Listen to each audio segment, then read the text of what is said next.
Sharks. Sharks get a raw deal. For years they have been loathed, feared and misunderstood. This primal fear we have of these ocean dwellers continues unabated. Let me take you back to the movie Jaws, the 1975 blockbuster written by Peter Benchley and produced by Steven Spielberg, which grossed $470 million. Who can forget the fear in Roy Scheider's eyes popping from his head whilst confronting the shark head on? Who can forget the sheer stupidity of Richard Dreyfuss lowering himself pointlessly and naively into the shark cage? Who can forget the relief we felt when the scuba tank exploded in the monster's mouth?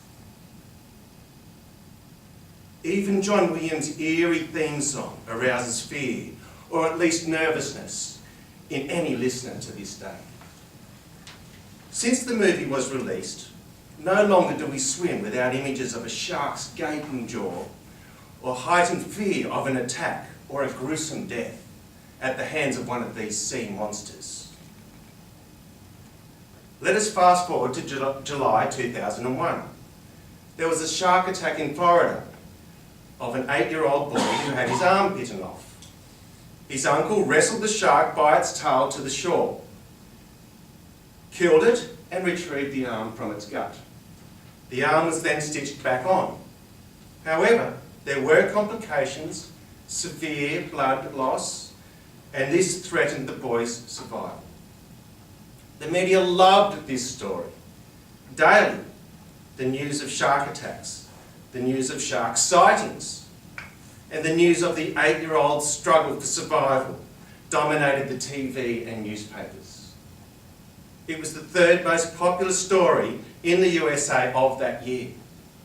It remained in the news daily until September 11 terrorist attacks. The media had us believe sharks were multiplying and attacks were exponentially increasing worldwide. The media had us too scared to even venture into the water at all. The media convinced us that this was the beginning of a scourge of disaster, dominated by those ocean-dwelling wrecking machines. There was even a push to pass legislation to control the problem. This was not a growing problem from shark attacks, but an increased problem created by extensive media coverage. The reality was there were 68 shark attacks worldwide in 2001, 4 resulting in death. The reality was shark attacks had significantly diminished from the previous year, which saw 15 deaths and 78 attacks. However, 2000 was an election year in America, and this made better media stories. The reality was sharks were not multiplying. The number of sharks, all of 400 species, had decreased by 50% over the last 15 years.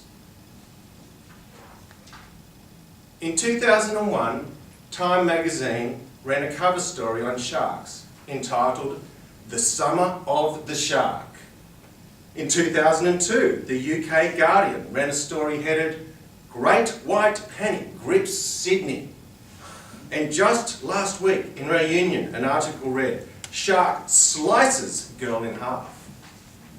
These are typical sensationalist news headings that have adorned the media when there is nothing else worthy of telling. Let's look at some facts about sharks in Australia.